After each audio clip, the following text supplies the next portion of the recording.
Milestone school and কলেজের মর্মান্তিক দুর্ঘটনায় যারা মারা গেছেন সবার আত্মার মাগফিরাত কামনা করছি।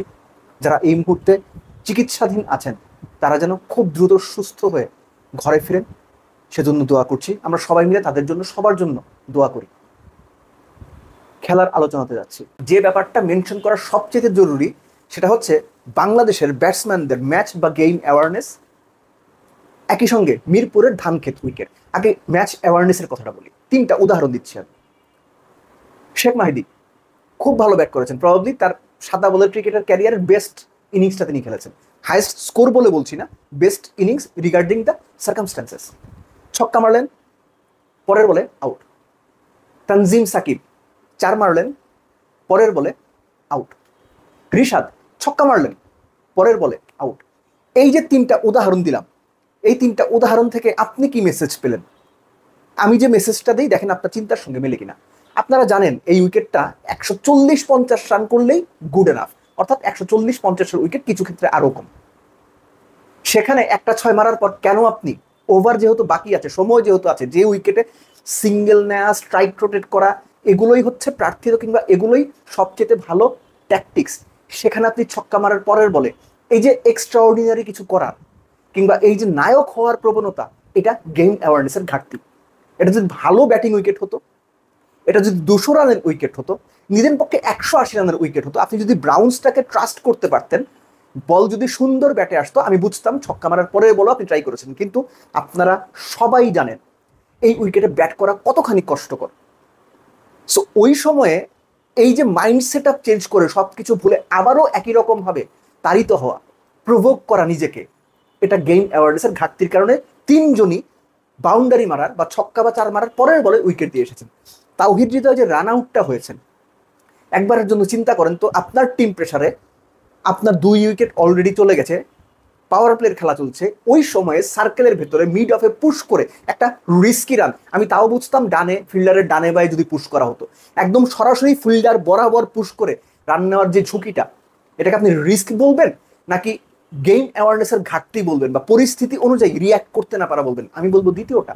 তাওহিদ হৃদয় পরিস্থিতি অনুযায়ী রিয়াক্ট করতে পারেননি, পুশ করেই দৌড় দিয়েছেন, কেননা তার স্ট্রাইক রোটেট করা একটা ঝামেলা আছে, তিনি স্ট্রাইকটা ঠিকঠাক রোটেট করতে পারেন না, তিনি এন্ড চেঞ্জ করে নন স্ট্রাইকার এন্ডে গিয়ে রিলিফ হতে চেয়েছেন, পারেননি, উল্টো রান আউট হয়ে দলকে চাপে ফেলেছেন। এই যে আমি উদাহরণগুলো দিলাম, তিনটা তো দিলাম যে বাউন্ডারি মেরে পরের বল আউট, আর তাওহিদ হৃদয় যেভাবে রান আউট হলেন, সবগুলোই ম্যাচ অ্যাওয়ারনেসের ঘাটতি। আপনি এই মিরপুরের ধানক্ষেত টাইপ উইকেটে এগুলো করে পাকিস্তানকে হারিয়ে হয়তো পার পেয়ে যাবেন, কিন্তু গ্লোবাল ইভেন্টে আমরা পারছি না। খারাপ করছি কেন করছি? কারণ এই যে মিরপুরের এই ধরনের উইকেট, আমি অবশ্যই পাকিস্তানের বিপক্ষে বাংলাদেশের সিরিজ যেটা জয় সেটা চেরিশ করার, উদযাপনের পক্ষে। পাকিস্তান যদি এই উইকেটেও বাংলাদেশের কাছে হোয়াইট ওয়াশ হয়, তাও সেটা আমি উদযাপনের পক্ষে। ঠিক একইভাবে আমি এটাও বলবো, এই ধরনের উইকেটে খেলে লং রানে বাংলাদেশ ক্রিকেটের জন্য, টি-20-র জন্য মোটেও ভালো হচ্ছে না, একদম না। আমার সঙ্গে একমত না হতে পারেন। আমরা গ্লোবাল স্ট্যান্ডার্ডের কথা বলি, আমরা আইসিসি ইভেন্টের কথা বলি, সেই সমস্ত ইভেন্টে যখন আমরা যাই, আমরা কি এই ধরনের উইকেটে খেলি? যখন বাংলাদেশ টিম এক বছরে প্রথম 6 মাসে পৃথিবীর তাবৎ তাবৎ বড় টিমকে পেছনে ফেলে সবচেয়ে বেশি ছক্কা মারা টিম হয়েছে, দ্বিতীয় টি-20তেও যখন আমাদের ক্রিকেটাররা, আমাদের জাকের আলী অনিক, আমাদের পারভেজ ইমনরা মিলে 9টা ছক্কা মেরেছেন, 6 মেরেছেন 4টা, প্রথম টি-20তে তারা গোটার সাথে ছক্কা মেরেছিলেন। এই যে বাংলাদেশের ক্রিকেটাররা ছক্কা মারায় পারদর্শী হয়ে উঠছেন, বড় শট খেলা শিখছেন, বড় রান করছেন, সাহসী হয়ে উঠছেন, তারা সাহসী হবার পরেও আমাদের ক্রিকেট বোর্ড কর্তারা কেন সাহসী হতে পারেন না? আমাদের ক্রিকেট বোর্ডের যারা গ্রাউন্ডস কমিটির দায়িত্বে আছেন, তারা কেন সময় সুযোগ পাওয়ার পরেও, মিরপুরের মাঠে খেলার বিরতি থাকার পরেও, ব্রেক পাওয়ার পরেও ভালো উইকেট তৈরি করতে পারেন না? সদিচ্ছার অভাব নাকি আর কিছু বলবেন আপনি? তৈরি করা যায় না এটা আমি বিশ্বাস করি না, কেননা মিরপুরে এর চাইতে অনেক বেটার উইকেট তৈরি হয়েছে। সেটা যদি সম্ভব হয়, এখন কেন হবে না? এর আগে বলা হতো মিরপুর মাঠে রেস্ট হয় না, সময় দেওয়া যায় না। মিরপুর আপনি খেয়াল করেন তো, লাস্ট 3 বছরে কয়টা টি-20 হয়েছে, কয়টা ওয়ানডে হয়েছে, ব্রেক ছিল, চাইলে করা যেত, ক্রিকেট বোর্ড করেনি। কিন্তু এই যে ক্রিকেটারদের এইভাবে এই ধরনের উইকেটে খেলিয়ে দেওয়া, সিরিজ জেতা, এবং সিরিজ জেতার ফলে যে কনফিডেন্সটা তৈরি হওয়া, সেটা ফেক কনফিডেন্স দেয়।